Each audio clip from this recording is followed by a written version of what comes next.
Olá, acadêmicos do Polo de Bela Vista, que é o tutor Genivaldo.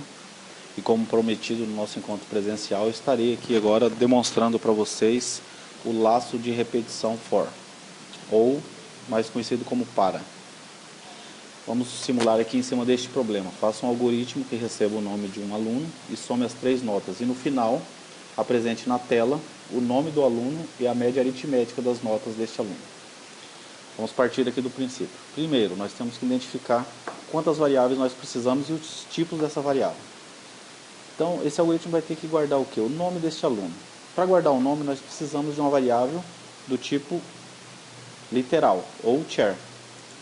Por quê? Porque nós vamos guardar letras. E as 3 notas dos alunos? Nós podemos guardar numa variável do tipo real, né? Porque nós podemos ter notas fracionadas. E mais uma variável soma, que é a variável que vai estar acumulando as notas dos alunos. Como nós vamos ter um laço de repetição, é muito bom que nós tenhamos uma variável contadora. E essa variável contadora, ela vai ser do tipo inteira. Como vocês podem ver aqui, eu declarei uma variável com o nome de variável i. Então, vamos aqui ao nosso código, né? Declarando aqui, ó, o nome do nosso algoritmo, não esqueçam que essa nomenclatura nome aqui é onde vocês definirão o nome, e esse nome é de vocês, vocês darão o nome que vocês quiserem para o algoritmo. Logo abaixo nós temos a parte de declaração das variáveis, aqui no declare, e todas as variáveis estão declaradas aqui, como vocês podem ver. Logo após nós temos o início do nosso algoritmo, marcado pela palavra início, foi explicado no nosso encontro presencial. Então vamos ao nosso algoritmo. Primeiro, escreva. Nós vamos dar uma mensagem para o nosso usuário, digite o nome do aluno. Isto fora do for. Por quê? Porque nós teremos apenas um nome para esse aluno e 3 notas. Então, logo abaixo nós estamos lendo. Leia nome. Neste caso aqui, o usuário vai estar informando o nome, que nós não sabemos qual é, vai ser guardado nessa variável nome. Aí nós entramos aqui no nosso laço de repetição. Então, nós temos o que até agora? O nome, que foi informado. Vamos supor, Marcos. O aluno entrou com o nome Marcos. Então, nós vamos alimentar aqui. Aqui eu estou fazendo já o nosso teste de mesa. Então, aqui nós vamos guardar a palavra Marcos. Foi o que o usuário entrou. Nós estamos supondo isso. E vamos entrar aqui no nosso for. Para i recebendo 1. Então, nosso i na primeira interação aqui está valendo 1. Vamos colocar o valor aqui. De 1 até 3. Escreva. Entre com a nota i do aluno. Esse i vale quanto? 1 na primeira vez. Então, entre com a nota 1 do aluno. Leia nota. Quem vai informar a nota? O usuário. Então, vamos colocar aqui que ele informou a nota 60.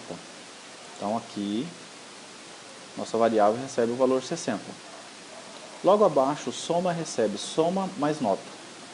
Quanto vale nota? 60. Então, soma mais nota vai dar 60. E nós chegamos aqui no fim do nosso para. Ele vai incrementar. Agora o nosso i vai valer 2. Vamos aqui em cima. 2. Nossa soma está valendo, por enquanto, 60. Vale 2. Ele vai aqui em cima e testa. Ainda é menor do que 3? Então ele vai fazer. Escreva, entre com a i nota do aluno. Esse i agora vale quanto? 2. Entre com a segunda nota do aluno. Leia a nota. Informa-se outra nota, 70, por exemplo. Vamos trocar aqui também, 70. Soma recebe soma, que vale 60, mais nota. 60 mais 70, 130. Então, nesta linha aqui, está valendo 130. E o nome continua sendo Marcos, porque não variou, ele foi guardado aqui em cima. Incrementamos a nossa variável i, ela vale agora 3. Faça enquanto for menor que 3. Então, agora é 3, ele ainda vai fazer. Escreva aí nota do aluno. Que aluno que é agora? Que nota que é agora? É a nota 3. Leia a nota. Vamos supor que tenha entrado com a nota 50. Estou só simulando, gente, essas notas. Então, valor 50 aqui. O nosso soma aqui, na verdade, ele está valendo 130, que eu esqueci. E aqui embaixo, soma recebe. Soma mais nota. Então, nós temos 130 mais 50, que dá quanto? 180. Então, agora o nosso soma está com o valor 180. E aqui a variável nome continua sendo Marcos. vai incrementar a variável i de novo aqui no final. Então ela vai valer agora 4. O valor da nossa variável i vai ser 4 agora. Ele vai lá em cima e testa. É menor que 3? Não é menor que 3. Quer dizer que ele não vai fazer o para mais. Ele vai pular aqui para o final. Mas a nossa variável i está valendo 4. E aqui nós temos a mensagem final. Escreva. O nome do aluno é, vou apresentar quem? A variável nome, que é Marcos. E aqui, ó, soma, que vale agora 180, dividido por quanto? Coloquei entre parênteses por quê? Para que seja feito primeiro esse cálculo. I menos 1, porque o nosso i saiu de lá valendo o valor final mais 1. Então eu preciso que ele esteja valendo 3. Então 180 dividido por 3 vai dar quanto? 60. Então o valor que vai ser apresentado para o nosso usuário vai ser o valor 60. Mais o nome e a mensagem. Então o que vai aparecer para o nosso usuário vai ser esse aqui, ó. O nome do aluno é minúsculo, é claro, igual está ali. Marcos. E logo após tem uma nota, né? Qual que é a nota? É o 60, que é o resultado desse cálculo que foi feito aqui. Então é isso, gente. O para, o for ou para, ele é feito dessa maneira. Espero que vocês tenham entendido. Tem esse problema aqui que já foi dado em sala. E agora nós fizemos com que ele rodasse e demonstramos ele aqui. E aqui nós já fizemos o teste de mesa. Foi até interessante a gente fazer esse teste de mesa para que vocês relembrem como é feito o teste de mesa de um algoritmo, porque em sala nós fizemos com C e agora nós estamos fazendo com for. Logo adiante eu estarei implementando para vocês e explicando função e vetor e matriz. Olá, voltamos outra vez aqui. Agora nós vamos falar a respeito de vetores. Eu vou voltar aqui a abordar o assunto vetor para que vocês tirem algumas dúvidas ou alguma dúvida que tenha restado após o nosso encontro. Gente, vetor é o que? É uma variável unidimensional que guarda dados homogêneos, quer dizer, dados de apenas um tipo. Então, vamos aqui. Todo vetor ele vai ter um índice, que é o que? A posição de memória que vai estar sendo preenchida. Então, quando você for acessar uma posição de vetor, você vai acessar através de um índice, que são esses números aqui, ó. São as posições que ele tem. E aqui nessa outra parte é onde ele vai guardar os dados que vocês ou o usuário estará digitando. Eu vou dar um exemplo prático aqui para vocês. Então nós vamos lembrar do nosso exemplo na sala de aula. Isso aqui seria como se fosse uma fileira da nossa sala de aula, onde você tem várias pessoas sentadas e cada pessoa está ocupando aqui uma posição. Isto é um vetor. Cada posição dessa é o quê? É um índice. Já no caso da matriz, ele é também um tipo vetor, só que ele tem mais de uma fileira, que seriam as dimensões. Então vamos supor que essa matriz seja a nossa sala de aula. Então nós estaremos aqui com duas fileiras de carteiras e cada fileira de carteira terá duas carteiras. Então aqui nós temos o índice aqui em cima, ó, que é como vocês vão acessar. Então se você for acessar, vamos supor que comece aqui a nossa matriz e termine aqui. Na posição 1, que é aqui, nós podemos guardar quem? O Marcos. Né? Na posição 1, 2, que fica onde? Aqui estaremos colocando o José. Na posição 2-1, estaremos guardando o João. E na posição 2, nós podemos estar colocando aqui a Maria. Entenderam? Então, você sempre vai ter dois índices para poder acessar as posições de uma matriz. Você tem a linha e a coluna. E como você faz para acessar essas posições quando você implementa o seu algoritmo? Eu vou demonstrar aqui agora para vocês. Então, primeiro, nós temos que se preocupar em fazer o quê? Declarar o nosso vetor. Então, eu simulei aqui um problema. Declare um vetor de 10 posições e logo após alimente o vetor. Alimentar é o quê? Colocar dados dentro desse vetor. E mostre o resultado na tela. Então, vamos lá. Primeiro, nós vamos declarar o nosso vetor. Gente, o vetor nada mais é do que uma variável. Então, eu vou chamar o meu vetor, vou colocar um outro nome para ele. Vou chamar ele de x. E o meu vetor ele tem que ter um tipo, porque toda variável tem um tipo. Eu vou falar que é um vetor de 10 posições, eu abro e fecho o colchete e coloco o número de posições que ele vai ter, o índice dele, né? Seria o tamanho do meu vetor. 2 pontos e o tipo que ele vai ser. Ora, eu posso fazer vou fazer um do tipo inteiro. Então vai ser um vetor que vai guardar valores inteiros. Vou declarar aqui também uma variável i do tipo inteira. E vocês vão entender por que eu estou declarando ela do tipo inteiro agora. Vamos lá. Para alimentar e percorrer o nosso vetor, nós vamos ter que dar uma mensagem para o nosso usuário. Mas o que nós vamos usar para percorrê-lo? Como nós vamos repetir n vezes, que no nosso caso aqui serão 10 vezes, esse procedimento, nós vamos usar um laço de repetição. Então nós vamos usar o que? O para e recebendo aqui o valor 1 até quanto? Até 10, que é o limite do nosso vetor, né? Faça. Então aqui dentro nós vamos começar agora a implementar. Nós vamos dar uma mensagem para o nosso usuário. Escreva entre com o, fecho aqui, vírgula, i, a variável i, que é a primeira vez que estiver passando no laço de repetição vai valer 1, vírgula, abro de novo aspas, valor.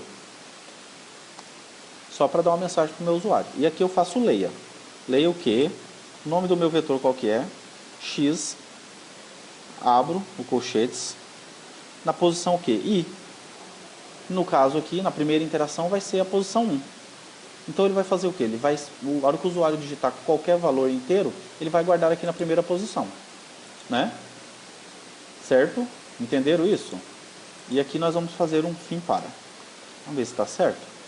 10 posições, logo após alimente esse vetor e mostre o resultado na tela. Então, em vez de alimentar ele direto, eu estou pedindo para que o usuário vá entrando com esses valores. Cheguei no fim para aqui, então eu vou ter que fazer o que agora? Mostrar os valores na tela. Então, eu vou fazer um outro para aqui, pode ser esse mesmo para.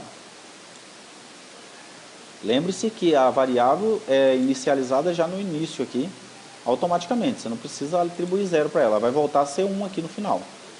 Aí, aqui nesse escreva, eu vou fazer o quê? Escreva quem? Escreva o meu vetor na posição i. Então, todos os valores do meu vetor vão ser apresentados para o meu usuário. Está vendo aqui? E esse leia, ele não existe mais nesta interação do para aqui. Pronto, está resolvido. O que vai acontecer aqui? O meu para vai trabalhar de 1 até 10. Então tá, na primeira vez ele vai chegar aqui, escreva entre com o primeiro valor. O meu usuário vai e digita o número 5. E ele guardou aonde? Na i posição, x na i. Então o 5 foi guardado na primeira. Na segunda interação, quando ele vai estar valendo 2, vamos supor que o meu usuário digite o número 6. E assim por diante, vai sendo guardado até que seja satisfeita esta condição, que é o que? O i valer 10. E logo após eu fiz o que? Comecei de novo a percorrer aqui o meu vetor, só que desta vez eu estou mandando escrever quem? O meu vetor na posição i.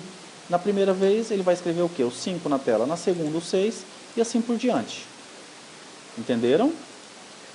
Agora eu vou fazer o que? Eu vou demonstrar para vocês a utilização da nossa matriz. Aqui, como vocês podem ver, eu mudei aqui o nosso problema, agora é declare uma matriz 2 por 2 e logo após alimente sua matriz e mostre os valores na tela. Primeiro, vamos pensar na nossa matriz. Precisamos do quê? Declarar a nossa matriz. E qual que é a diferença entre um vetor e uma matriz? O vetor tem apenas uma dimensão e a nossa matriz tem duas. Então, o problema pede para que ela seja 2 por 2. É assim que você declara, 2,2. Então, a minha matriz vai ser 2 por 2 do tipo inteiro, como vocês estão vendo aqui. Vou ter um contador me basta? Não. Eu vou precisar de 2 contadores. Então, nós vamos criar o i e vamos ter aqui o j, todos dois do tipo inteiro, que serão os nossos contadores. Deixa eu colocar minúsculo aqui, a nossa variável, e vamos implementar aqui. Como é que nós fazemos para percorrer uma matriz. Lembrem-se que a matriz tem duas dimensões. Então, nós vamos apagar aqui.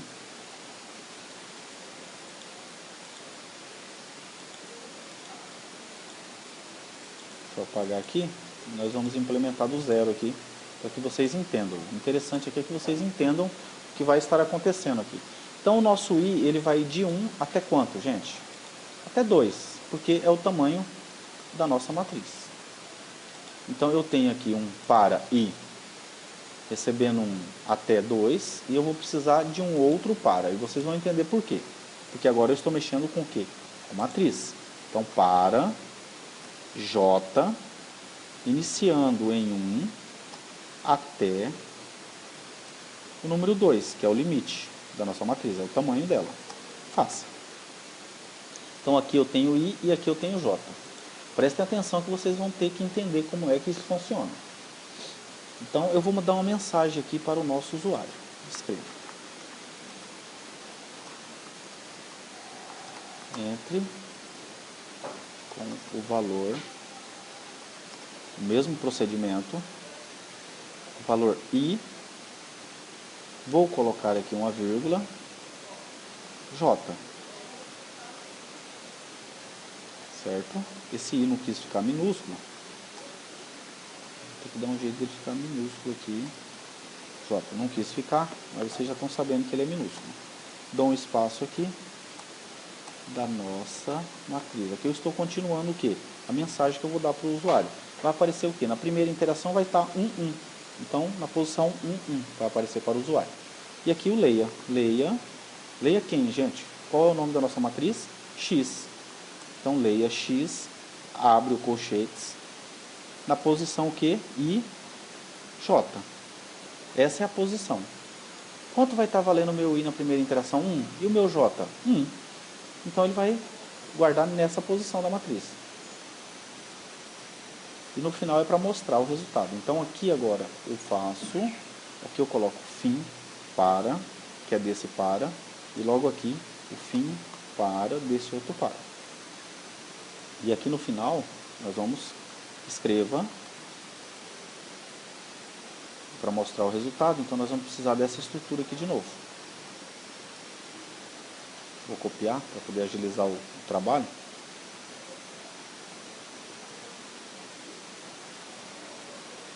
Vou colocar o fim algoritmo aqui no final. Então, aqui o que vai acontecer? Nós vamos fazer de novo. Vamos percorrer de novo a nossa matriz. Só que desta vez, nós vamos apresentar o resultado. Então, vai ser a matriz na posição,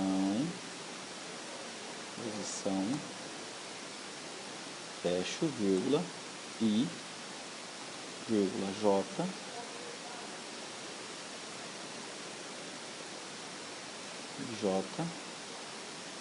vírgula, abre aspas, tem o valor, vírgula de novo, e agora eu vou apresentar a nossa matriz. X na posição I, vírgula, J. Prontinho, agora eu vou demonstrar para vocês. Esse leia não existe mais aqui, nesse segundo. Olha só o que vai acontecer. Aqui está a nossa matriz, e ela foi criada e o código está implementado. Então, na primeira interação aqui, o meu I vale quanto? Vale 1. E o meu J vale 1. Então, ele vai vir aqui nessa posição. E o usuário, escreva. Entre com o valor IJ. Leia X na IJ. Quer dizer, X nessa posição vai esperar o quê? A entrada do usuário. Vamos supor que o usuário entre com o valor 20. E o que vai acontecer? Ele vai vir aqui no final. O I agora vai valer 2. Ele vai vir aqui em cima. É menor ou igual a 2? É. Então, ele faz de novo. O que vai acontecer? Ele vai vir aqui, ó, na posição I, que vale 1, e na posição J, que vale quanto agora? 2. Vai guardar o valor que o usuário vai entrar. Por exemplo, 50. Ele vai vir aqui agora, vai incrementar, vai valer 3. Ele é menor que 2? Não, não é. Então, ele não faz mais esse para. Ele vem aqui embaixo, o I está valendo quanto? 1. Ele incrementa o I agora vai valer 2, volta lá em cima, é menor ou igual a 2? É. Aí ele entra aqui de novo. O J recebe 1 e o I está valendo quanto? 2. Então ele está nessa linha aqui agora, 2, o I vale 2. E o J vale quanto? 1. Então na posição 2, 1, ele vai fazer a leitura. O que meu usuário entra? Qualquer número, pode ser o 40.